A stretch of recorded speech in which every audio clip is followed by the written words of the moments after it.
అందరూ తలలు వంచినట్లయితే ప్రార్థన చేద్దాం. పరిశుద్ధుడా, జీవం గల దేవా, మరి ఒకసారి రాత్రికాల సమయంలో ఈ స్త్రీల ఆరాధన ప్రారంభిస్తూ ఉండగా ప్రారంభించి ముగింపు సహాయం దయచేయమని, చేరిన బిడ్డలు వారి వారి గృహాల్లో మీ ఆశీర్వాదాలతో నడిపించమని, మా సంఘ బిడ్డలందరూ ఇందులో పాల్పంచుకుంటున్న బిడ్డలందరికీ నీ ప్రత్యేకమైన దీవెనలు దయచేయమని, ఇంకా మా స్నేహితులు మమ్మల్ని ప్రేమించిన వారు ప్రభా నీలో ఆత్మీయంగా జగదించాలనుకున్న ప్రతి బిడ్డను ప్రభా వినుచున్న ప్రతి బిడ్డతో నీవు మాట్లాడి నీ కార్యాన్ని జరిపించమని, మహిమ ఘనత అది నీకే చెందేటట్లు చేసావని ప్రభా, మరి కారంటున్న వాతావరణాన్ని సమస్తాన్ని మీ స్వాధీనంలో ఉంచమని, సాంకేతిక లోపాలు ఏవి రాకుండా మీ తోడ్పాటు దయచేయమని యేసు నామములో వేడుకుంటున్నాం తండ్రి, ఆమేన్.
శాంతికి స్థావరం శ్రీయసురత్వం, నీతికి కవచం పరిశుద్ధుని రక్తం.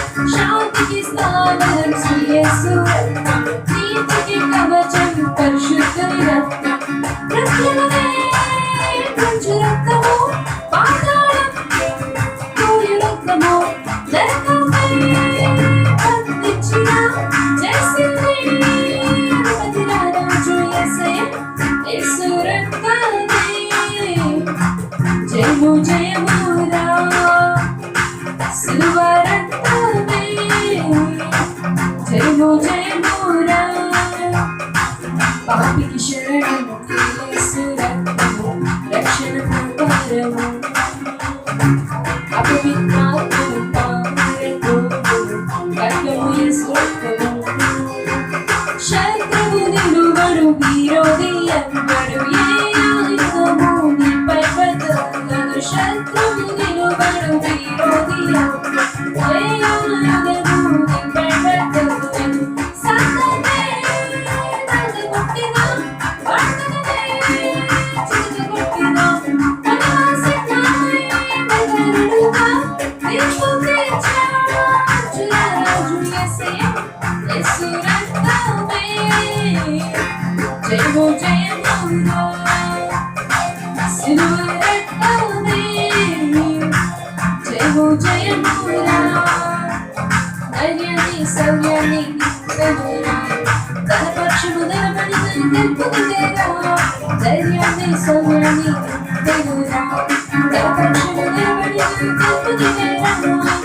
యేసు రక్తమే జయము జయమురా, సిలువ రక్తమే జయము జయమమ్మా.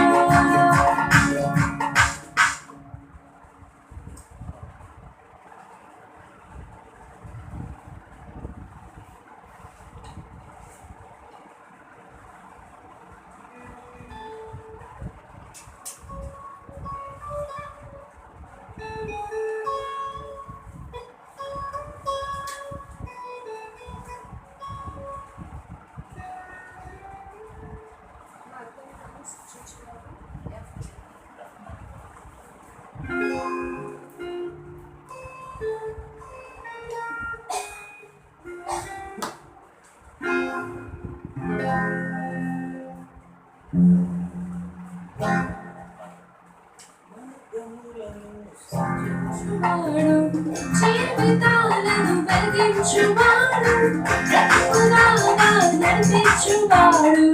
యెహోవా మార్గములను సూచించువాడు, జీవితాలను వెలిగించువాడు, బ్రతుకులాగా నడిపించువాడు. యెహోవా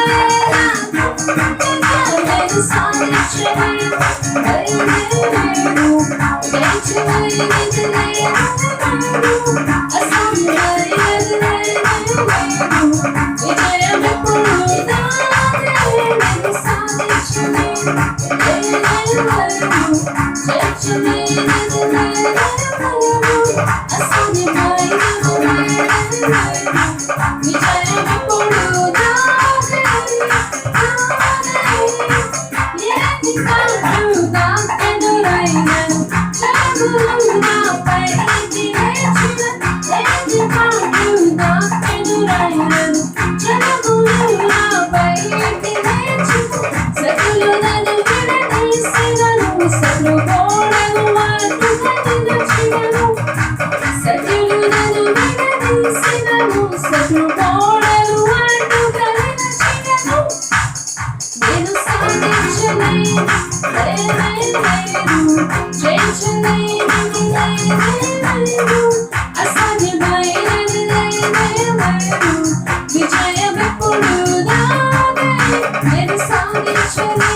Yes,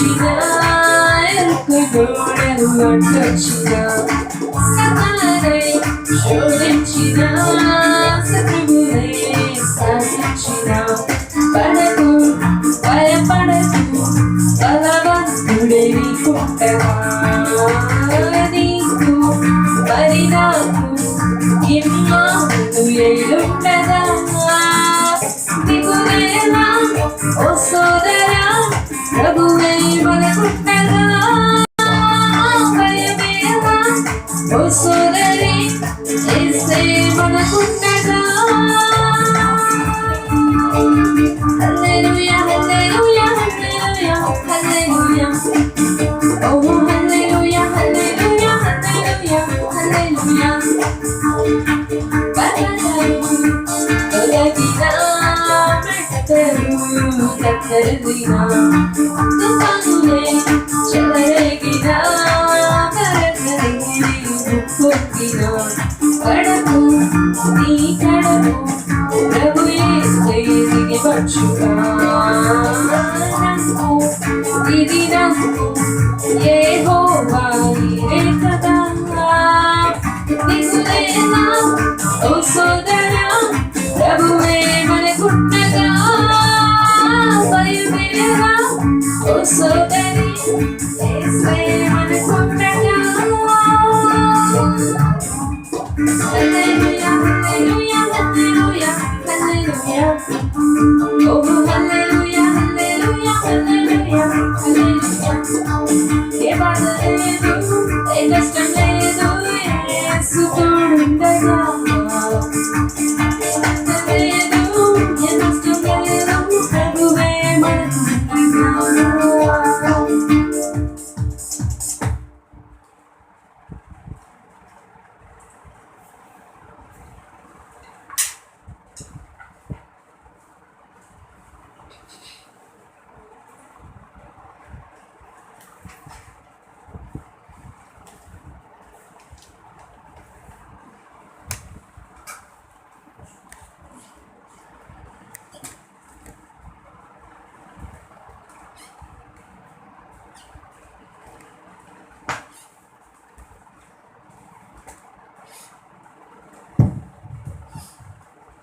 ఈ సమయంలో మరి పాశ్రమ గారు వచ్చి వాక్య పరిచర్య చేయవలసిందిగా మనవి చేస్తున్నాం.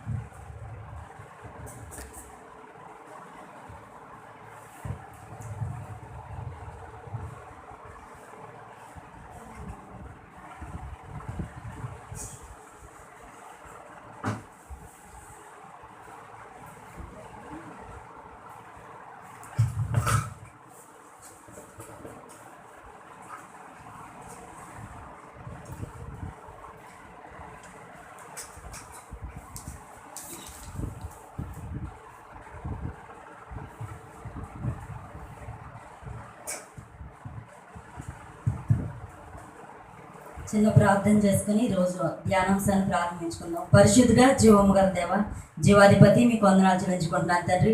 సర్వశక్తి గల దేవ, రాజాదిరాజా, వాక్య స్వరూపమైన దేవ, మీకే వందనాలు స్తుతులు స్తోత్రాలు చెల్లించుకుంటున్నాను తండ్రి.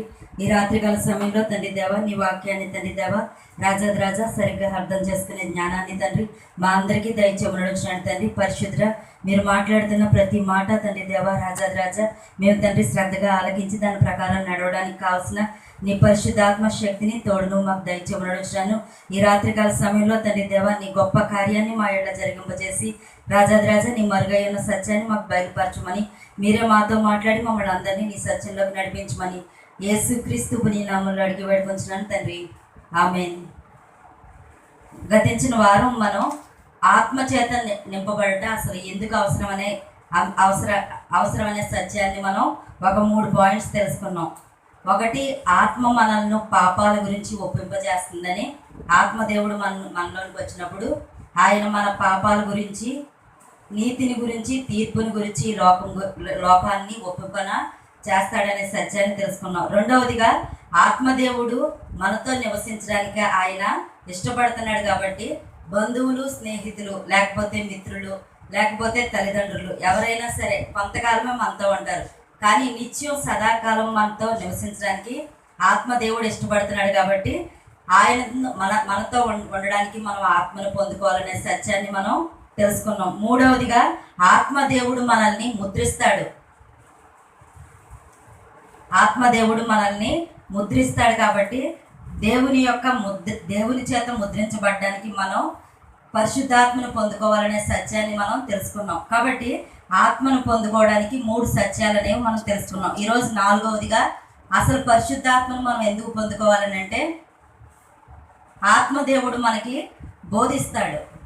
అంటే చాలామంది అంటారు వాక్యం వింటున్నాం కానీ మాకు అర్థం కావట్లేదు, లేకపోతే సరిగ్గా మాకు బోధ అవ్వట్లేదు అని చెప్పేసి. దానికి కారణం ఏంటంటే గతించిన వారం తెలుసుకున్నాం, ఆత్మదేవుడు మనలో లేకపోతే మనకి దేవుడు బోధ మనం సరిగ్గా అర్థం చేసుకోలేము. అందుకని యోహాను సువార్త 14వ అధ్యాయం 2-6 వచనాల్లో చూస్తే అక్కడ అంటారు 14వ అధ్యాయం 26వ వచనంలో, ఆదరణకర్త అనగా తండ్రి నా నామమున పంపబోవు పరిశుద్ధాత్మ సమస్తమును మీకు బోధించి నేను మీతో చెప్పిన సంగతులన్నిటినీ మీకు జ్ఞాపకం చేయును.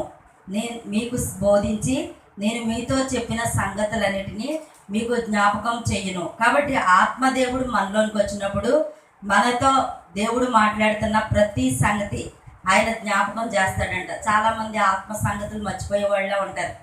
ఏమేమి గుర్తుంటాయంటే అన్ని సంగతులు గుర్తుంటాయి. ఎప్పుడో చూసిన సినిమా గురించి చెప్పమంటే చెప్తారు, లేకపోతే సీరియల్ గురించి చెప్పమంటే చెప్తారు, లేకపోతే ఏదైనా ఇప్పుడు పాల లెక్కలు ఉన్నాయనుకోండి, ఎన్ని ప్యాకెట్లు వేసారు ఏంటి, లేకపోతే ఒకవేళ చాకలోడికి బట్టలు వేసారు అనుకోండి, ఎన్ని చాకలోడికి బట్టలు వేసారు, లేకపోతే ఎవరికైనా అప్పు ఇచ్చారు అనుకోండి, ఎంత అప్పు ఇచ్చారు ఏంటి, ఇవన్నీ గుర్తుంటాయి. కానీ బైబిల్ అనేసరికల్లా అస్సలు గుర్తుంటలేదు పాస్టర్ గారు, లేకపోతే పాస్టమ్మ గారు ఏంటో అస్సలు గుర్తుంటలేదు, అన్నీ ఇప్పుడు వెంటనే మర్చిపోతున్నాను అంటారు. దానికి కారణం ఏంటంటే ఆత్మదేవుడు మీలో లేకపోవడమే. ఇక్కడ ఆత్మదేవుని ముఖ్యమైన పని ఏంటంటే ఆయన బోధిస్తాడంట. ఆత్మదేవుడు ఆ యొక్క బోధించడం అంటే యేసుక్రీస్తు ఏవైతే వాక్యం ద్వారా ఆయన మనతో మాట్లాడుతున్నారో ఆ సంగతులన్నిటినీ జ్ఞాపకం చేస్తూ ఉంటారంట. అంటే జ్ఞాపకం చేయడం అంటే మర్చిపోకుండా ఆయన గుర్తు చేసేటట్టు చెప్తా ఉంటారన్నమాట. అంటే చాలామంది వాక్యం మర్చిపోతున్నాను, లేకపోతే ఇంతకుముందులా నాకు గుర్తుంటలేదు అంటే దానికి కారణం ఏంటంటే ఆత్మలో నువ్వు చల్లారిపోయావు. ఆత్మలో నువ్వు చల్లారిపోబట్టి ఏమవుతుందంటే ఆత్మ సంగతులు నీకు అర్థం కావట్లేదు. ఒకవేళ అర్థమైనా కొంతకాలం మట్టుకే గుర్తుపెట్టుకుంటున్నావు, కొంతకాలం అయిన తర్వాత అన్నీ మర్చిపోతున్నావు. కొంతమంది అంటారు బాప్తిస్మం ఎప్పుడు తీసుకున్నావు అని అంటే, కొంతమంది బాప్తిస్మం తీసుకున్న కొత్తలో చాలా బాగా గుర్తుంటుంది. ఫలానా రోజు నేను బాప్తిస్మం తీసుకున్నాను, బాప్తిస్మం తీసుకున్న పుట్టినరోజు నాది పుట్టినరోజు అని చెప్పేసి చాలా ఇదిగా చెప్తూ ఉంటారు. కొంతకాలం అయిన తర్వాత ఎప్పుడు బాప్తిస్మం తీసుకున్నామంటే ఏ సంవత్సరంలో తీసుకున్నాను, నేను ఎప్పుడు తీసుకున్నాను, తీసుకున్నాను పాస్టర్ గారు గుర్తున్నారు కానీ ఏ రోజు తీసుకున్నానో నాకు గుర్తులేదు. అంటే ఏంటంటే ఆత్మ సంబంధమైన విషయాలు మర్చిపోతూ ఉంటారు. బయట విషయాలు మాత్రం పెళ్లి రోజు ఎప్పుడు అని అంటే తక్కువని చెప్పేస్తారు. పెళ్లి రోజు గిఫ్ట్ ఇవ్వలేదు అనుకోండి, భర్త ఒకవేళ భార్య గొడిగేసుకుంటుంది, భార్య ఏదైనా చేసి పెట్టకపోతే భర్త, లేకపోతే ఇలాగనమాట. తర్వాత పుట్టినరోజు శుభాకాంక్షలు చెప్పకపోతే కొంతమంది ఫీల్ అయిపోతూ ఉంటారు, ఈరోజు నా పుట్టినరోజు అని గుర్తులేదా, లేకపోతే అది గుర్తులేదా, ఇది గుర్తులేదా అని చెప్పేసి, కనీసం ఇది గుర్తుపెట్టుకోలేదని చెప్పి. కానీ ఆత్మ సంబంధమైన సంగతులను మాత్రం అన్ని సంగతులు జ్ఞాపకం చేసుకుంటూ ఉంటారు. అన్నీ గుర్తుంటాయి. ఎప్పుడు తుఫాన్ వచ్చింది అని అంటే 1900 అని మొదలెడతారు. 96లో భయంకరమైన తుఫాన్ ఒకటి వచ్చింది, అప్పుడు చెట్లు పడిపోయినాయి, అవి పడిపోయినాయి, ఇవి పడిపోయినాయి అని. 2006లో సునామీ వచ్చింది, సునామీకి అలా జరిగింది ఇలా జరిగిందని. కానీ ఆత్మ సంబంధమైన సంగతులను అడిగితే, లేకపోతే ఈ సంవత్సరంలో నీ వాగ్దానం ఏంటని అడిగామనుకోండి, కొంతమంది వాగ్దానం తీసుకున్న రోజు చాలా బాగా గుర్తుపెట్టుకుంటారు. నాకు ఈ వాగ్దానం వచ్చేసిందని చెప్పి చాలా సంబరపడిపోయి చెప్తారు. ఇన్ని నెలలు అయింది, తక్కువని చెప్పమంటే వాగ్దానం ఏమొచ్చిందో కూడా చెప్పలేని పరిస్థితుల్లో ఉంటారు. అంటే ఏంటంటే అప్పటికప్పుడే భక్తి అనమాట. ఆత్మ లేని వారు ఈ విధంగానే ఉంటారు. ఆత్మ లేని వారు ఆత్మ విషయాల పట్ల శ్రద్ధ ఆసక్తి వాళ్ళు కలిగి ఉండరు అనమాట. కాబట్టి ఆత్మదేవుడు మనకి బోధిస్తాడు. ఏం బోధిస్తాడంటే అన్ని జ్ఞాపకం తెస్తాడు. ఏం జ్ఞాపకం తెస్తాడంటే ఆత్మపరమైన సంగతులన్నింటినీ కూడా ఆయన జ్ఞాపకం తెస్తా ఉంటాడు. కాబట్టి ఆ పరిశుద్ధాత్మను పొందుకున్న వారు మాత్రమే ఆత్మ సంగతుల పట్ల వాళ్ళు, అందుకనే అంటాడు ఆత్మానుసారులు ఆత్మ విషయాల మీద మనసు ఉంచుతారంట, శరీరానుసారులు శరీర విషయాల మీద మనసును ఉంచుతారని రోమాపత్రిక 8వ అధ్యాయంలో దేవుడు అక్కడ ఆత్మకు శరీరానికి మధ్య ఆ యొక్క వేరియేషన్ గురించి ఆయన చాలా బాగా చెప్పడం జరుగుతూ ఉంటుంది. కాబట్టి ఆత్మ సంగతులు ఎలా ఉంటాయి, శరీర సంబంధమైన సంగతులు కలిగిన వారు ఎలా ఉంటారనేది. కాబట్టి ఈరోజు నువ్వు ఆత్మను పొందుకున్నావా లేదా అంటానికి అంటే ఇంకొక సాదృశ్యం. ఒకటి, ఆత్మను పొందుకున్న వాళ్ళు ఎలా ఉంటారంటే పాపం గురించి, నీతిని గురించి, తీర్పుని గురించి ఒప్పుకునేటట్టు దేవుడు చేస్తాడు కనుక ప్రతి క్షణం వాళ్ళ యొక్క పాపాలను ఒప్పుకుంటారు. నీతిని గురించి, దేవా నేను బతికితే నీ కోసం బతుకుతాను, చావైతే లాభమే, నీతిగా ఉంటాను కానీ అన్యాయ పనులు చేయననే తీర్మానంతో ఉంటారు. తీర్పుని గురించి భయపడతారు ఆత్మను పొందుకున్న వాళ్ళు. తీర్పు అనేది ఒక రోజు ఉంది కాబట్టి నేను జాగ్రత్తగా ఉండాలని.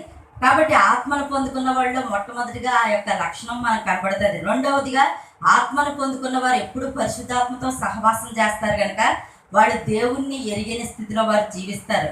తర్వాత మూడవదిగా ఆత్మను పొందుకున్న వాళ్ళు ముద్రించబడతారు. వాళ్ళలో పాపము ఏలదు, వాళ్ళు దేవుని యొక్క బిడలుగా ప్రత్యేకించబడిన వాళ్ళుగా వాళ్ళు దేవుని ముద్ర చేత నింపబడతారు. నాలుగవదిగా చూస్తే ఆత్మను పొందుకున్న స్థితిలో ఉన్నవాళ్ళు ఏమవుతారంటే ప్రతిదీ ఆత్మ సంబంధమైన ప్రతి సంగతిని వాళ్ళు జ్ఞాపకం చేసుకునేటట్టు ఉంటారు. అంటే దేవుడికి సంబంధించిన విషయాలు మర్చిపోయేవారిగా ఉండరు. వాళ్ళు దేవుడికి సంబంధించిన విషయాలు మర్చిపోయేవారిగా వాళ్ళు ఉండరు.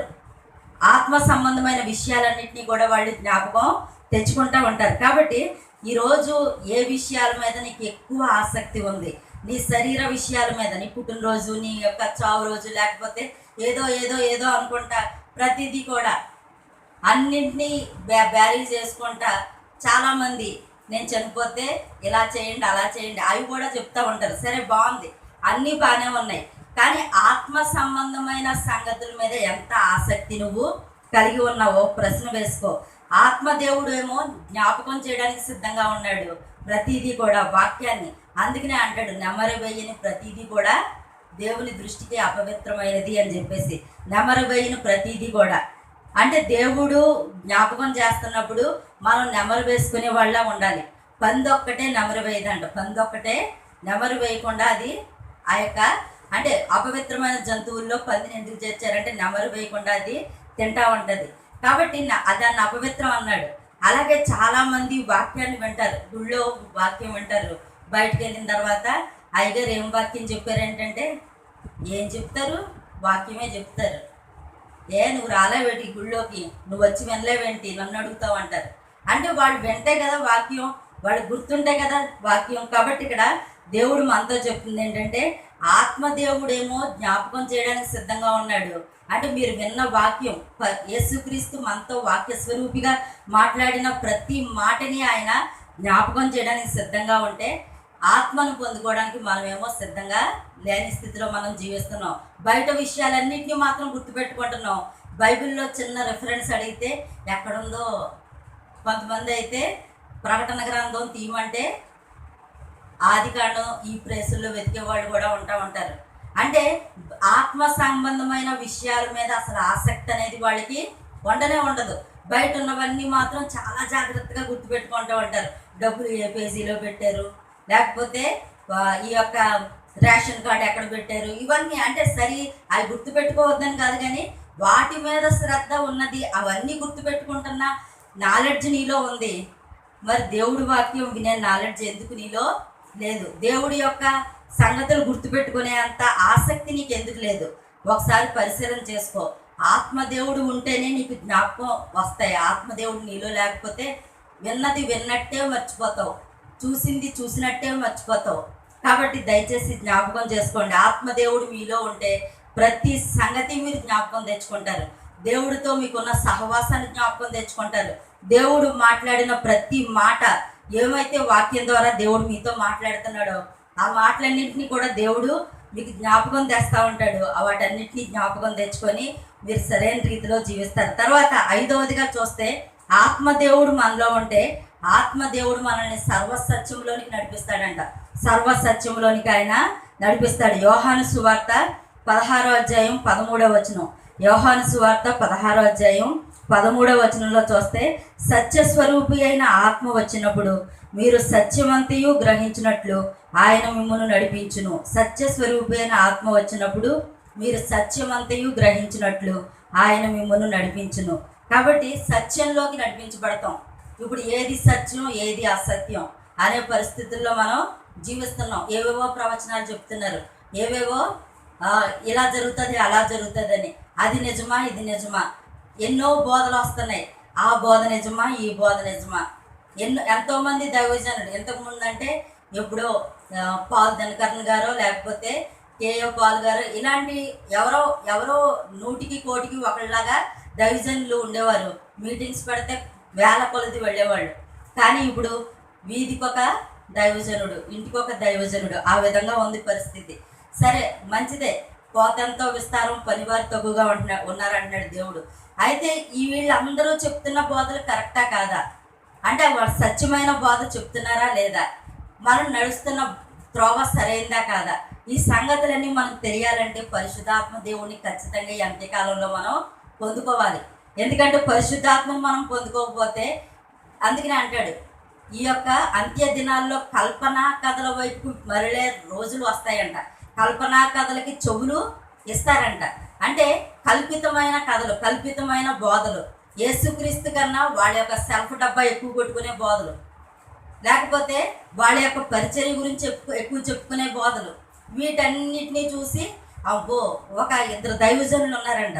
2 దైవజనులు ఉంటే ఒక ఆయనేమో సెల్ఫ్ ఎక్కువ కొట్టుకున్నాడంట. బాగా నాకు ఆ కష్టం ఉంది ఈ కష్టం ఉంది, అన్ని కష్టాల్లో దేవుడు నాకు సాయం చేశాడు, అలాగా ఇలాగా నేను ప్రార్థన చేస్తే దేవుడు నాకు అది ఇచ్చాడు ఇది ఇచ్చాడు, దేవుడు నాకు అలా చేశాడు ఎలా చేశాడు అని చెప్పేసి ఆ వాక్యం విన్న వాళ్ళందరూ అనుకున్నారంట నిజంగా అయ్యగారిలో ఎంత శక్తి ఉందో, ప్రార్థన చేయగానే అయ్యగారు అది పొందుకున్నాడు ఇది పొందుకున్నాడు. అయ్యగారితో ప్రార్థన చేయించుకుంటే ఖచ్చితంగా అంత శక్తివంతమైన దైవజనుడితో మేము ప్రార్థన చేయించుకుంటే ఖచ్చితంగా మాకు కూడా ఆశీర్వాదాలు వస్తాయి అనుకున్నారంట. 2వ రోజు ఇంకో మీటింగ్, ఆ మీటింగ్లోనే 2వ రోజు ఇంకో దైవజనుడు చెప్పాడంట. ఆ దైవజనుడు యేసుక్రీస్తు యొక్క ఔన్నత్యాన్ని చెప్పాడంట. యేసుక్రీస్తు చేసిన అద్భుతాల గురించి, ఆయన పేదల పట్ల కనికరాన్ని ఎలా చూపించాడు, కుష్టి రోగిని ఎంత దయతో ఆయన ముట్టుకున్నాడు, ఆయన కనికరం ఆయన యొక్క కృప గురించి చెప్తే ఆ రోజు మీటింగ్లో అందరూ అనుకున్నారంట నిజంగా యేసయ్య ఎంత దయగల దేవుడు, ఎంత ప్రేమగల దేవుడు, ఆ దయగల దేవుని చేతిలో నేను భద్రపరచబడాలి అని చెప్పేసి అనుకున్నారంట. 2 బోధన చేశారు, 2 దేవుని శక్తినే చెప్పారు. కానీ ఒక దైవజనుడేమో తను ప్రార్థన చేసుకుంటే ఏమొచ్చినాయి అన్నట్టు చెప్పుకొచ్చాడు. వీళ్ళందరూ ఫోకస్ అలా ఎవరి మీదకి వెళ్ళింది, అయ్యో ఈ అయ్యగారితో ప్రార్థన చేయించుకొని ఈ అయ్యగారి తలకిని చేయించుకుంటే నాకు అద్భుతాలు జరిగిపోతాయి అనుకున్నారు. కానీ 2వ దైవజనుడు చూస్తే ఏమైంది, దేవుని యొక్క శక్తి, ఆయన చేసిన అద్భుతాలు, ఆయన చేసిన గొప్ప కార్యాలు చెప్తే ఆయన గొప్ప కార్యాలు యేసయ్యకి ఈరోజు నేను ప్రార్థన చేయాలి, ఆ శక్తి చేత నేను నింపబడాలనుకున్నారు. కాబట్టి 2 బోధే చేశారు. కానీ తేడా ఎక్కడుంది ఒకసారి ఆలోచన చేద్దాం. కాబట్టి ఏ బోధని మనం అనుసరించాలి, ఎవరిని అనుసరించాలి, దైవజనులను అనుసరించడం ఎంత మాత్రం సరైన పద్ధతి కాదు. బైబిలే మనకి అందుకనే అంటాడు ఆయన చూపించిన మాదిరిలో మనం జీవించాలి. ఆయన జీవించిన జీవితంలోకి మనం నడవాలి. క్రీస్తుని పోలి నడుచుకోవాలి, కానీ మనం ఎవరిని పోలి మనం నడుచుకోవడం చేయకూడదు. మనం ఇక్కడ ఎవరిని కూడా మనం వెంబడించడం చేయకూడదు. ఇక్కడ సర్వసత్యంలోనికి దేవుడు నడిపిస్తాడంట, సర్వసత్యంలోకి నడిపిస్తాడు. కాబట్టి సత్యం అంతా గ్రహించేటట్టు చేస్తాడు. కాబట్టి తప్పుడు బోధలు చెప్పేవాళ్ళు ఉంటున్నారు, బైబిల్లో లేని సంగతులు చెప్పేవాళ్ళు ఉంటున్నారు, లేకపోతే ఇలాగ రాకడ సంగతుల గురించి ఇలా జరిగిపోద్ది అలా జరిగిపోద్ది ఇలా జరిగిపోద్ది ఏవేవో చెప్పేవాళ్ళు ఉంటున్నారు. చెప్పేవాళ్ళు ఉండేసరికల్లా అమ్మో ఈ అయ్యగారు చాలా బాగా రాకడ సంగతులు చెప్తున్నారు, చాలా చాలా మర్మాలు చెప్తున్నారు అని చెప్పేసి లొంగిపోయే వాళ్ళు ఉంటారు. కాబట్టి ఒకసారి చిన్న ఇలస్ట్రేషన్ అంటే ఒక ఆవిడ ఉందంట. ఆవిడ చాలా బాగా ప్రార్థన చేసుకుంటా ఉంటే ఆ యొక్క చిన్న బిడ్డ ఏం చేసిందంట, ఒక 10 సంవత్సరాల పాప అందంట, అమ్మ ఈరోజు మనం గుడికి నేను కూడా వస్తాను, నేను కూడా బోధ వింటాను అని చెప్పేసి. సరే అమ్మా నువ్వు కూడా రా, నా ప్రార్థనకి నువ్వు బాగా ఇన్స్పైర్ అయినట్టున్నావు, సరే రా అని చెప్పేసి ఇద్దరు కలిసి గుడికి వెళ్ళారంట. వెళ్ళిన తర్వాత పాస్టర్ గారు వాక్యం చెప్తున్నారంట. పాస్టర్ గారు ఏం వాక్యం చెప్తున్నారంటే, పేతురు అత్తను దేవుడు స్వస్థపరచడం, పేతురు అత్తను దేవుడు స్వస్థపరచడం. కాబట్టి దేవుడు పేతురు అత్తని స్వస్థపరచడానికి ఆ యొక్క దేవుడు చేసిన కార్యం ఆయన చెప్తా కాబట్టి ఏమని చెప్తున్నారంట, దేవుడు ఇంట్లోకి రావాలంటే మీకు ఒక అత్తగారు ఉండాలి. ఆ అత్తగారు ఉంటే దేవుడు ఏం చేస్తాడు, మీ ఇంటికి వస్తాడు, ఆవిడ అనారోగ్యం పాలైతే స్వస్థపరుస్తాడు. ఇలాంటి బోధలు చెప్పే దైవజనులు కూడా ఉంటున్నారు. అంటే ఏంటి, వాక్యాన్ని ఎలా ఉందో అలాగా, అంటే వాళ్ళకి అర్థమైన రీతిలో ఒక ముక్కనే పట్టేసుకొని, నోవాహు అట్లు చేశాను అంటే ఏ అట్లు చేశాడంటారు, పెసరట్టు చేశాడా, బొబ్బట్టు చేశాడా, దెబ్బరొట్టు చేశాడా అని పాస్టర్లు. అంటే ఏంటంటే వాక్యాన్ని సరిగ్గా అర్థం చేసుకోకుండా, వాళ్ళు ఆత్మచేత నింపబడకుండా ఇతరులకు బోధించే దైవజనులు అంటున్నారు. అయితే ఇక్కడ క్రైస్తవుడిగా వాళ్ళు ఎలా బోధలు చెప్పినా, అంటే ఏ బోధన అనుసరించాలి అనేది మనకు పరిశుద్ధాత్మ దేవుడు స్పష్టంగా చెప్తున్నాడు. ఇందాక చెప్పాను కదా, చిన్న అమ్మాయి ఆ బోధన విని అమ్మ నాకు పెళ్లి చెయ్యి, పెళ్లి చేస్తే నాకు అత్తగారు వస్తుంది, అత్తగారు వస్తే మా ఇంటికి ఏసై వస్తాడంట. అంటే చిన్నపిల్లల మీద ఇంప్రెషన్ ఏం పడింది అక్కడ, ఆ వాక్యం చెప్పిన దైవజనుడు. పెద్దోళ్ళు అయితే వేరేగా అర్థం చేసుకుంటారు, చిన్న పాపకి ఏసై రావాలంటే మా ఇంటికి నాకు పెళ్ళి అవ్వాలన్నమాట, నాకు ఇప్పుడు పెళ్లి చేస్తావా లేదా అందంట 10 సంవత్సరాల పాప. కాబట్టి ఇలా అంటే కొంతమంది చెప్పే బోధలు వేరేగా అర్థం చేసుకునేటట్టు ఉంటాయి. అయితే ఇక్కడ దేవుడు చెప్తున్నాడు, అందుకనే భక్తిగల బెరయా సంఘం గురించి చెప్తా ఉంటాడు. భక్తిగల బెరయా సంఘం ఏం చేసేదంట, వాక్య ప్రకారం ఉందా లేదా ఒకసారి లేఖనాలను పరిశీలన చేసుకునేదంట. అంటే ఏంటంటే ఆత్మ ఉన్నవాళ్ళు ఈ పని చేస్తారు. ఆత్మ ఉన్నవాళ్ళు ఏం చేస్తారంటే వాక్యం చెప్తున్నప్పుడు జాగ్రత్తగా రాసుకుంటారు, ఆ రెఫరెన్స్లన్నింటినీ జాగ్రత్తగా రాసుకొని, లేకపోతే మనసులో గుర్తుపెట్టుకొని వాళ్ళు హృదయం అనే పలకల మీద రాసుకొని, ఆ రెఫరెన్స్లో ఉన్నది పాస్టర్ గారు చెప్పింది, ఆ ముందు ఉన్న కంటెంట్ ఏంటి, వెనకాల ఉన్న కంటెంట్ ఏంటి, ఆ ముందున్నది ఏంటి, ఇలాగ ఒకసారి తర్జన భర్జన, అంటే వాళ్ళే ఆత్మ సత్యంలోనికి నడిపించబడడానికి ప్రయత్నం చేస్తారనమాట. ఆత్మ లేని వాళ్ళు ఏం చేస్తారంటే, అమ్మో ఇప్పుడు వరకు వాక్యం వినేసాను, అమ్మయ్య గుడి అయిపోయింది, ఇంకా అయిపోయింది, ఈ యొక్క ఆరాధన అయిపోయింది, అంతా అయిపోయింది అని చెప్పేసి హాయిగా టీవీ ఆన్ చేసి నా ప్రాణమా తినుము తాగుము సుఖించుము అన్నట్టు హాయిగా ప్లేట్లో భోజనం పెట్టుకొని తింటా ఇంకా దేవుడి సంగతులన్నీ మర్చిపోతారు. ఆ టీవీలో వస్తున్నాయని నవ్వుకుంటా చెయ్యి ఎప్పుడు ఎండిపోద్దో కూడా తెలియదు, చెయ్యి పడుకోకుండా ఇంకా అలా కూర్చొని అలా కబుర్లో పడిపోయి ఇంకా విన్న వాక్యాన్ని అంతా మర్చిపోతూ ఉంటారు అనమాట. కానీ భక్తిగల బెరయా సంఘం అయితే ఇలా చేయలేదు. వాళ్ళు ఆత్మచేత నింపబడి ఉన్నారు కాబట్టి వాళ్ళు చేసిన పని ఏంటి, వెళ్ళిన తర్వాత పౌలు లాంటి బోధకులే బోధించిన ఆ వాక్యాలని, దేవుడి యొక్క వాక్య ప్రకారం ఉన్నాయా లేదా అనే లేఖనాలని వాళ్ళు తరిచి వాళ్ళు చూసుకున్నారు. మెస్సయ్య గురించి వీళ్ళు చెప్తున్నారు, పాత నిబంధనలో మెస్సయ్య గురించి ఉన్నది ఇందులో యేసయ్యలో నెరవేరిందా లేదా, ఇవన్నీ వాళ్ళు పరిశీలన చేసుకున్నారు. ఈ రోజు నువ్వు వాక్యాన్ని వినేసి వాక్య ప్రకారం ఆ బోధ ఉందా లేదా ఒకసారి పరిశీలన చేసుకోకపోతే నువ్వు ఆత్మ లేని వాడివే, శరీరానుసారువు కాబట్టి నువ్వేం చేస్తున్నావు, ఏదో అప్పటి వరకు నువ్వు విన్నదే కరెక్ట్ అనుకుంటున్నావు. కాబట్టి బైబిల్ కొంతమంది అయితే గుడికి వచ్చేటప్పుడు బైబిల్ కూడా తేరండి, బైబిల్ కూడా తేకుండా ఏం చేస్తారంటే సెల్ ఫోన్లు వేసుకొస్తూ ఉంటారు, టిక్ టిక్ టిక్ మని. బైబిల్ మొయ్యలేనోడు అంతే, దేవుడేమో అంటున్నాడు, ఏమని అంటున్నాడు ఆయన, ముదిమి వచ్చే వరకు నిన్ను ఎత్తుకునే దేవుడు నేనే అని. ఆయన ఏమో మనం ముసలివాడైనా సరే ఎత్తుకుంటాడంట, చంకన పెట్టుకుంటాడంట, కానీ బైబిల్ మోయడానికి బరువు అనమాట. బైబిల్ని పట్టుకోవడానికి చాలామందికి బద్ధకం, సెల్ ఫోన్ మోయగలరు. ఒక అబ్బాయి ఉన్నాడంట, ఒక అబ్బాయి ఉంటే ఏం చేశాడంట, ఒకరోజు గబ్బబా గుడి అయిపోయింది, ఆరాధన అయిపోయింది, 2 గంటలకి ఇంటికి వచ్చాడంట. ఇంటికి వచ్చేసిన తర్వాత ఇంటికి దగ్గర వచ్చి భోజనం చేస్తున్నాడంట. భోజనం చేస్తుంటే వాళ్ళ అమ్మ అడిగిందంట, ఒరే బాబు నువ్వు బైబిల్ గుడికి తీసుకెళ్ళావు కదా, ఏది గుడిలో బైబిల్ తేలేదేంటి అందంట. అమ్మ టేబుల్ మీద మర్చిపోయినట్టున్నానమ్మా, బైబిల్ని నేను టేబుల్ మీద వదిలేసినట్టున్నాను, ఒకసారి పాస్టర్ గారికి ఫోన్ చేయి, ఒకసారి బైబిల్ ఉంటే కనుక అక్కడ కొంచెం దాయమని అన్నాడంట. అనగానే వీళ్ళ అమ్మ ఫోన్ చేసిందంట. ఫోన్ చేస్తే పాస్టర్ గారు ఎత్తారంట, ఏంటమ్మా ఏం జరిగింది ఏంటి, ఫోన్ చేసావు, ఇప్పుడే కదా వెళ్ళారని అన్నాడంట. అని అంటే వెంటనే చెప్పాడంట, ఏమని చెప్పిందంటే ఈవిడ, అయ్యగారు మా ఓడు బైబిల్ మర్చిపోయాడంటే పైన పేరు ఉంటుంది, పలానా పేరు ఉంటుంది, కొంచెం చూడండి, ఉంటే కనుక దాయండి, సాయంకాలం యూత్ మీటింగ్ పంపిస్తాను మా ఓడిని ఈరోజు అని అంటే, రోజు రాడు కదమ్మా మీ ఓడు అంటే, ఈరోజు బైబిల్ కోసమని వస్తాడు పాస్టర్ గారు, కొంచెం తీసి పక్కన పెట్టండి, ఈ రోజు నుంచి వచ్చేస్తాడులేండి యూత్కి అందంట. సరే అని చెప్పేసి బైబిల్ తీసి ఉంచుతానమ్మా, యూత్కి పంపించండి అప్పుడు ఇస్తానని అన్నాడంట. మళ్ళీ ఫోన్ చేసిందంట, దొరికిందమ్మా, ఉంచాను అని అన్నాడంట. సరే 2 వారాలు అయిపోయింది. ఈయన మామూలుగా ఆ రోజు వెళ్ళి తీసేసుకున్నాడు, ఆరాధనలో యూత్ మీటింగ్లో తీసేసుకున్నాడు. తర్వాత నుంచి ఇంకా యూత్ లేదు, ఏమీ లేదు, ఇలా ఉంటుంది. 2 వారాలు అయిపోయింది. మంచి సెల్ కొనుక్కున్నాడంట, మంచి సెల్ ఫోన్ కొనుక్కున్నాడంట, ఐఫోను ఒక 45,000 పెట్టి మంచి సెల్ ఫోన్ ఆ యొక్క కొనుక్కున్న తర్వాత ఆ ఫోన్ని చాలా ఇదిగా చూసుకుంటున్నాడంట. అయితే ఈ సెల్ ఫోన్ వచ్చింది కదా, అందులో యాప్లోకి ఇచ్చుకున్నాడు కాబట్టి బైబిల్ వదిలేశాడు. ఇంక సెల్ ఫోన్ పట్టుకొని గుడికి వెళ్ళడం మొదలెట్టాడంట. మొదలెట్టిన తర్వాత ఈయన గబగబా ఎవరితోనో మాట్లాడుతా ఈ పక్కనున్న వేరే దాన్ని అక్కడ ఉన్నది ఏదో జోబులో పెట్టేసుకుని ఆ సెల్ అనుకొని సెల్ అక్కడ టేబుల్ మీద మర్చిపోయాడంట. మర్చిపోయి ఇంటికి వచ్చిన తర్వాత భోజనం చేయబోతా తక్కువ చూసుకున్నాడంట.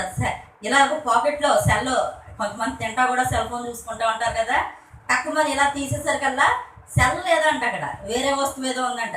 ఇదేట్రో బాబు, నేను సెల్ పెట్టుకోకుండా ఏం పెట్టుకున్నాను జోబులో అని చెప్పేసి వాళ్ళ అమ్మందంట, ఒంటరో బాబు పాస్టర్ గారికి ఫోన్ చేస్తానంటే, అమ్మ పాస్టర్ గారికి ఫోన్ చేయడం కాదు, ఏమి కాదు, ఇంట్లోకి ఎవరైనా చూసారంటే సెల్ ఫోను ఎవడప్పుడు ఎత్తేస్తాడు, ఏమో ఎవరు ఎత్తేస్తారు, లేకపోతే ఒకవేళ పాస్టర్ గారికి దొరికినా ఇవ్వలేదనుకో, నాకు దొరకలేదన్నారనుకో, నేను వెళ్తాను ఆగమ్మా అని చెప్పేసి పరిగెట్టుకుంటా చర్చి దగ్గరికి వెళ్ళిపోయాడంట. బైబిల్ వదిలేసినప్పుడేమో ఏం చేశాడు,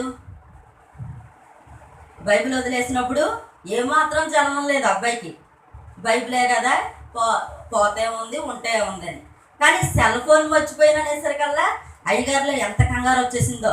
చెయ్యి కూడా సరిగ్గా తింటున్న భోజనాన్ని అలా వదిలేశాడు, చెయ్యి కూడా సరిగ్గా కడుక్కున్నాడో లేదో తెలీదు, పరిగెట్టుకుంటూ వెళ్ళిపోయాడు. ఆత్మ లేని వారు చేసే సంగతులు ఇవే. సర్వ సత్యంలోకి వీళ్ళు నడవలేరు.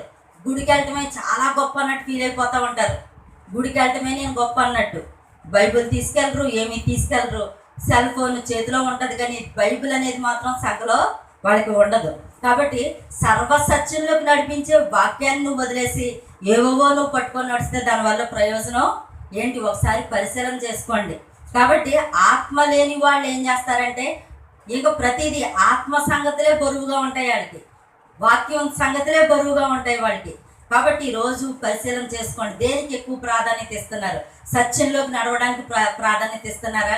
దైవజనులు వాక్యం చెప్పిన తర్వాత ఇంటికి వెళ్ళిన తర్వాత ఒక్కోసారి పాస్టర్ గారు చెప్తూ ఉంటారు, ఇంటికి వెళ్ళిన తర్వాత మీరు ఈ వచనాలు చదవండి, ఈ సంఘటనలు చదవండి అని. కానీ బైబిల్ తీసి చదివేవాళ్ళు ఎవరో ఉండరు. అప్పటికప్పుడు మాత్రం రాసేసుకుంటూ ఉంటారు. కొంతమంది చూస్తూ ఉంటాను నేను, ఈరోజు చెప్పిన ప్రసంగం 4 రోజుల తర్వాత మళ్ళీ చెప్తే మళ్ళీ రాసేస్తారు. అంటే ఏంటంటే వాళ్ళకి ఇంకా ఆత్మ సంగతులు వాళ్ళు మనసులో ఉండట్లేదు, పేపర్ మీద ఉంటున్నాయి. కానీ నువ్వు పేపర్ మీద రాసుకున్నది ఇంటికి వెళ్ళిన తర్వాత కూడా ఒకసారి ధ్యానం చేయాలి, ఆలోచన చేయాలి. సర్వసత్యంలోకి నడిపించడానికి ఆత్మదేవుడికి నువ్వు సమయాన్ని ఇవ్వాలి. తర్వాత పరిశుద్ధాత్మను పొందుకోవడం వల్ల మనం ఇంకా పొందుకునేది ఏంటంటే ఆత్మీయ ఫలాలు ఫలిస్తాం.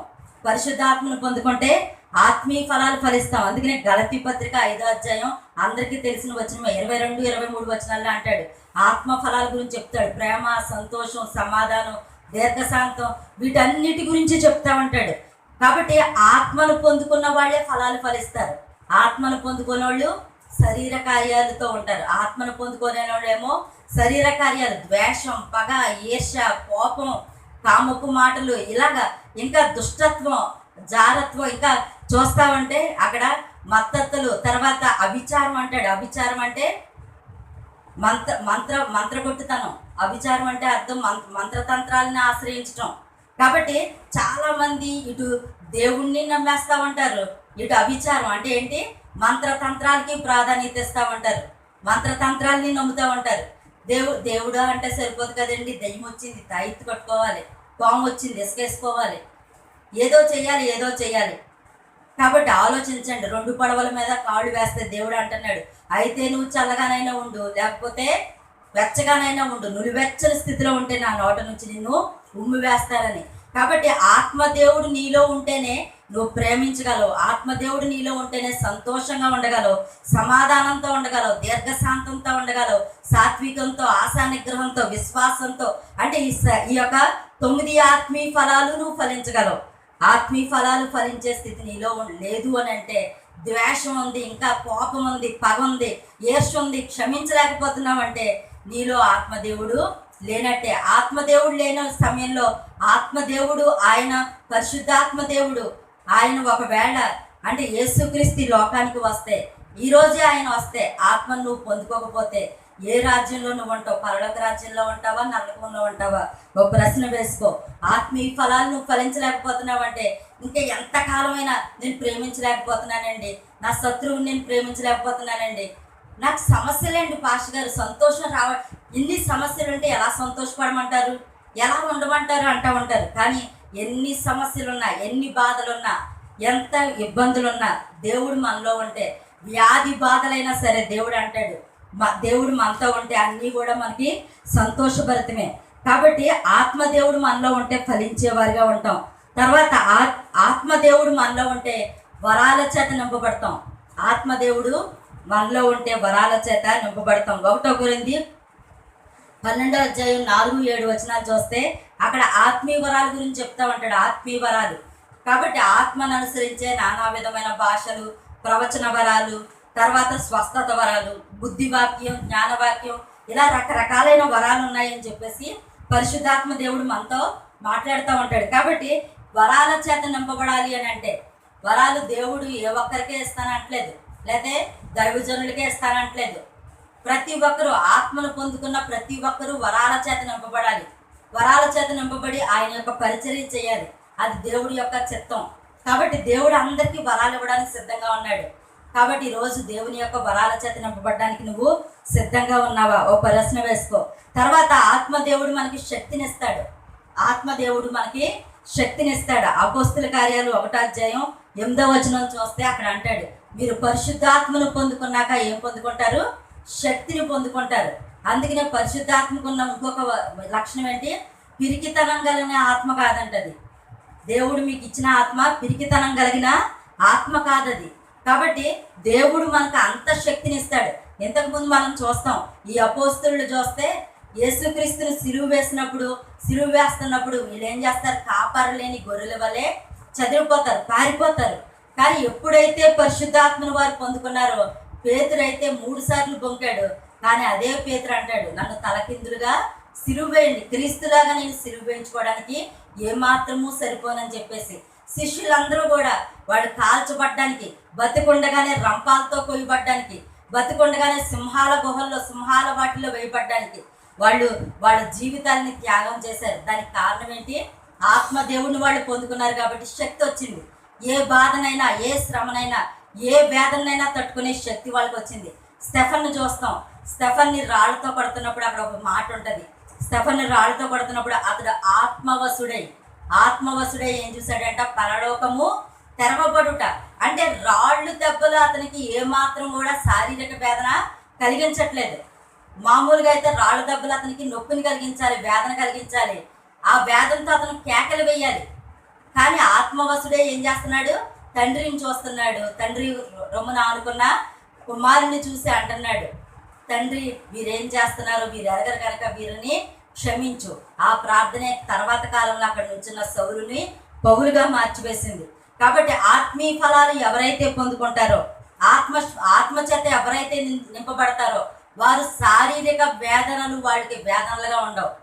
పరిశుద్ధాత్మను పొందుకున్న వాళ్ళు దేవుణ్ణి చూడగలుగుతారు కనుక ఈ శారీరక శ్రమలు తట్టుకునే శక్తిని, ఆ రాళ్ల దెబ్బలు తట్టుకునే శక్తిని దేవుడు స్టెఫన్కి ఇచ్చాడు. కాబట్టి అనేక సార్లు పౌలు కూడా కొరడాలతో కొట్టబడతాడు, రాళ్లతో కొట్టబడతాడు, చనిపోయే స్థితి వరకు తీసుకొచ్చిబడి ఏడ్చుబడి చనిపోయాడు అనుకుని పడవేయబడతాడు. కానీ అలాంటి పరిస్థితుల్లో కూడా దేవుడు శక్తిని ఇచ్చాడు. కాబట్టి ఆత్మను పొందుకున్న వాళ్ళు ఎన్ని వేదనలు అవ్వచ్చు, ఎన్ని శారీరక శ్రమలు అవ్వచ్చు, ఎంత ఇబ్బంది అయినా అవ్వచ్చు, ఆత్మను పొందుకున్న వాళ్ళు శక్తివంతులుగా ఉంటారు.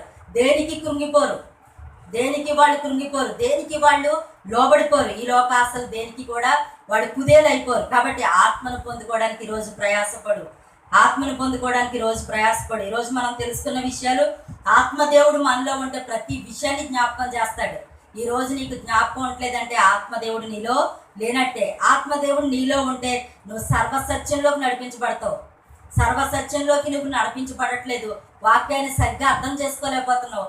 వాక్యం వెంటనే గొప్ప అన్నట్టు ఫీల్ అవుతున్నావు. బయటికి వెళ్ళిన తర్వాత వాక్యాన్ని వెంటనే మర్చిపోతున్నావు. దాన్ని నమరు వేసుకుంటలేదంటే నీలో ఆత్మకార్యము జరగనట్టే. తర్వాత ఆత్మీయ దేవుడు నీలో లేకపోతే శరీర కార్యాలు కలిగి ఉంటావు, ఫలాలు ఆత్మీయ ఫలాలు నీలో ఉండవు. కాబట్టి ఆత్మదేవుడి చేత నింపబడడానికి నువ్వు ప్రయత్నం చేయి. తర్వాత ఆత్మదేవుడు నీలో ఉంటే వరాలు నీలో ఉంటాయి. నువ్వు ప్రార్థన చేస్తే నువ్వు దైవజనుడు కానవసరం లేదు, లేకపోతే నాకులో పాశం గారు కానవసరం లేదు.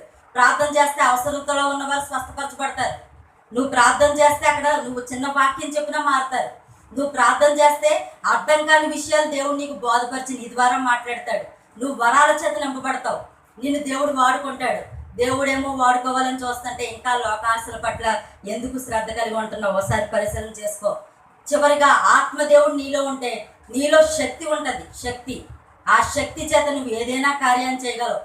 అందుకనే మనం చూద్దాం, దావీదుని చూస్తే దావీదు ఆత్మపూర్ణుడవుతాడు. ఆత్మపూర్ణుడై గొలియాతుని జయించుతాడు.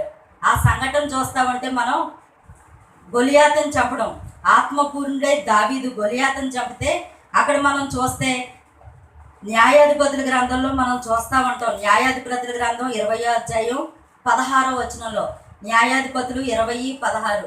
ఒకసారి ఎవరైనా బైబిల్స్ ఉంటే తెరుచుకొని మీరు చూసుకోండి. న్యాయాధిపతులు 20:16లో చూస్తే బెన్యామీను గోత్రం గురించి చెప్తాడు.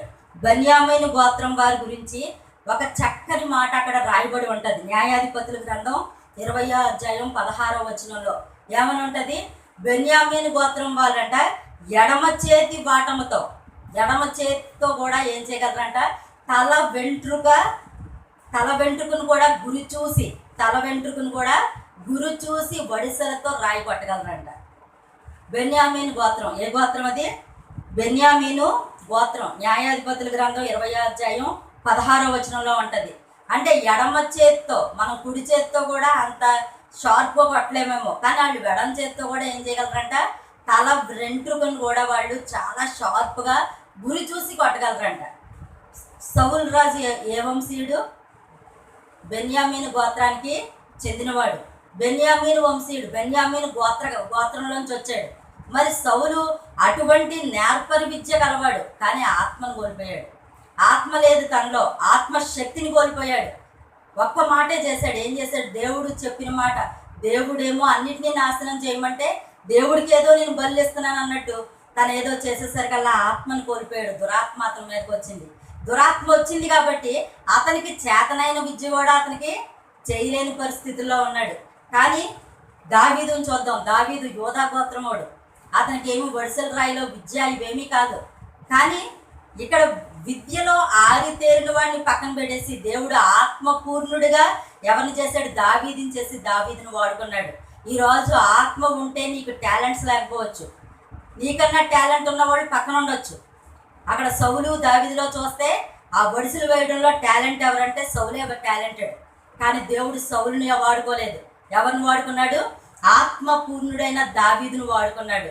ఆ చిన్న రాయితో అంటే అక్కడ చూపించాడు సౌలుకి, ఆత్మను కోల్పోయావు కాబట్టి నీకు వచ్చిన టాలెంట్ కూడా నీకు వేస్ట్, నీకున్న తలాంతులు కూడా వేస్ట్. చాలామంది ఏం చేస్తూ ఉంటారంటే క్రైస్తవులు చదువుకోవాలి కదండి, చదువు ముఖ్యమే, అన్నీ ముఖ్యమే, కానీ చదువుకోవాలని చెప్పేసి గుడి మానేసి మరి 1 గంట టైం కూడా ఇంకా నేను టైం వేస్ట్ చేయను అన్నట్టు ఊరిక ఆదివారం ఆరాధన కూడా మానేసి శుభ్రంగా చదివేస్తామంటారు.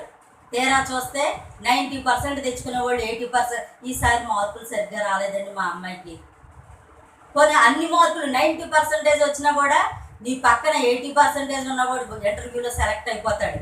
ఎందుకంటే వాడు టాలెంటెడ్గా కనబడతాడు. వాడికి నువ్వు పోతావు. మార్కులు అయితే నువ్వు తెచ్చుకోవచ్చు ఈ లోకపరంగా, కానీ దేవుడు ఇవ్వాలనుకుంటే, పదవి ఇవ్వాలనుకుంటే ఇవ్వగలడు, కూర్చోబెట్టాలంటే కూర్చోబెట్టగలడు. కాబట్టి ఇక్కడ దావీదు ఆత్మపూర్ణుడిగా ఉన్నాడు కాబట్టి టాలెంట్ నిజంగా వడిసెలు వేయడంలో ఎడం చేత్తో కూడా కొట్టగల ఆ యొక్క సౌలుని పక్కన పెట్టాడు. దావీదుని దేవుడు వాడుకున్నాడు. కాబట్టి ఈరోజు నీకున్న తలాంతులు తక్కువ అవ్వచ్చు, నీకున్న అన్నీ తక్కువ అవ్వచ్చు, కానీ దేవుడు వాడుకుంటే నువ్వు శక్తివంతుడివే. దేవుడు నిన్ను ఆత్మచేత నింపితే నువ్వు శక్తివంతుడివే. దేవుడు నిన్ను ఆత్మచేత నింపితే స్టెఫనులాగా ఒకవేళ శరీరం చితికిపోయినా కూడా ఆత్మచేత లీనమైపోయి నువ్వు దేవుని స్తుతించేవాడిగా ఉంటావు. కాబట్టి ఈరోజు ఆత్మను పొందుకోవడానికి ప్రయత్నం చేద్దాం. దేవా నన్ను సర్వసత్యంలోకి నడిపించని చెప్పేసి మనం ప్రార్థన చేద్దాం. బైబిల్ని మోయడానికి భారంగా ఎంచుకోవద్దు. ఏ పరిస్థితుల్లో అయినా సరే, లోకం ఎలా ఉన్నా సరే ధైర్యంగా బైబిల్ని పట్టుకొని ముందుకెళ్ళండి. బైబిల్ని ఎవరైతే పట్టుకుంటారో బైబిల్ వాళ్ళ తలను పైకెత్తేటట్టు చేస్తుంది. దేవుడి వాక్యాన్ని ఎవరైతే హృదయాల్లో ఉంచుకుంటారో దేవుడు అంటాడు, నన్ను గనపరచు వారిని నేను గనపరుస్తానని. ఆయన గనపరచకపోతే ఎందుకు గనపరుస్తాడు ఆయన? కాబట్టి క్రైస్తవులుగా అర్థం చేసుకోండి. ఆత్మ దేవుని యొక్క సన్నిధిలోకి వెళ్ళడానికి మనం ప్రయత్నం చేద్దాం. చిన్న ప్రార్థన చేసుకుందాం. ఎవరి మటుకు వారు తల వంచినట్టయితే, దేవా నీ ఆత్మను నాకు దయచేయి, నీ ఆత్మను పొందుకునే స్థితిని నాకు దయచేయి. దావీదు అక్కడ ఆత్మ చేత నింపబడ్డాడు కాబట్టి దేవుడు తన్ని శక్తివంతమైన పాత్రగా వాడుకున్నాడు. కాబట్టి ఈరోజు నువ్వు దేవుని చేతిలో శక్తివంతమైన వాడుగా ఉండాలంటే ఆత్మను పొందుకోవాలి. కాబట్టి దేవా నువ్వు నాకు ఆత్మనివ్వు, నన్ను నడిపించని చెప్పి ప్రార్థన చేసుకుందాం. పరిశుద్ధుడా, జీవము గల దేవ, జీవాధిపతి మీకు వందనాలు చెల్లించుకుంటున్నాను తండ్రి. సర్వశక్తి గల దేవ, వాక్య స్వరూపైన దేవ, మీకే వందనాలు చెల్లించుకుంటున్నాను తండ్రి. ఈ సమయంలో తండ్రి దేవ, ఎంతమంది బిడ్డలైతే తండ్రి దేవ వాక్యాన్ని విని ఉన్నారో తండ్రి దేవ, ఆ బిడ్డలందరినీ నీ ఏడంత ఆత్మశక్తి చేత నువ్వు నింపమని అడుగుతున్నాను. మీకే వందనాలు చెల్లించుకుంటున్నాను తండ్రి. ఆత్మదేవ, నీ ఆత్మ చేత ఎంతమంది అయితే తండ్రి దేవ నడిపించబడ్డానికి ఈ దినం తండ్రి నాకు నీ ఆత్మని ఇవ్వు ప్రభువా అని అడుగుతున్నారో తండ్రి దేవ, రాజాదిరాజా నీ ఆత్మ చేత నేను నింపబడాలని తండ్రి దేవ, రాజాదిరాజా నీ సన్నిధానంలో తండ్రి అడుగుతున్నారో తండ్రి. ప్రతి ఒక్క బిడ్డకు ఆశపడే ప్రాణాన్ని తృప్తిపరిచే దేవుడిని అంటున్నావు తండ్రి. ఆత్మదేవ, ఆశపడుతున్న ప్రతి ఒక్క బిడ్డకు తండ్రి నీ ఆత్మను దయచేయండి. ఈ దినం నుంచి తండ్రి శరీర కార్యాలను విడిచి తండ్రి ఆత్మీయ ఫలాలు ఫలించే బిడ్డగా సిద్ధపరచుకోండి. సర్వసత్యంలోకి నడవడానికి నడిపించుకోండి ఆయన. ఆత్మదేవ, నీ చేత శక్తివంతులై తండ్రి దేవ అనేకమైన అద్భుత కార్యాలు చేసే బిడ్డలుగా ఉండడానికి తండ్రి, నీ వరాల చేత నింపబడి తండ్రి దేవ అనేక మందిని రక్షించే బిడ్డలుగా ఉండడానికి తండ్రి నీ బలమైన పరిశుద్ధ ఆత్మశక్తి చేత నింపమని, మీరే మహిమ తెచ్చుకోమని యేసుక్రీస్తు నీ నామములో అడిగి వేడుకొంచున్నాను తండ్రి. ఆమేన్. పరలోక ప్రార్థన ఆశీర్వాదంతో సెలవు తీసుకున్నాం. పరలోకమందున్న మా తండ్రి, మీ నామం పరిశుద్ధపరచబడుగాక, మీ రాజ్యం వచ్చునుగాక, మీ చిత్తం పరలోకమందు నెరవేరినట్లు భూమి యందు నెరవేరునుగాక. మాకు కావాల్సిన ఆహారం నేడు మాకు దయచేయము. మా రుణస్థులు మేము క్షమించే ప్రకారం మా రుణములను క్షమించు. మమ్మల్ని శోధనలో తేక కీడును తప్పించు. ఎందుకంటే రాజ్యము, బలము, మహిమ నిరంతరము నీవైనావు తండ్రి. ఆమేన్. మన తండ్రి అయిన దేవుని యొక్క, కుమారుడైన క్రీస్తు యొక్క, పరిశుద్ధాత్మ యొక్క త్రియేక దేవుని దీవెన ఈ ఆరాధనలో పాల్పంచుకున్న బిడ్డలందరిపైన ఇప్పుడు ఎల్లప్పుడూ నీ కావలి కాపుదల సదా తోడైండుగాక. ఆమేన్. ఆశీర్వాదంబుల్ మా మీద వర్షింపచేయుమీశా,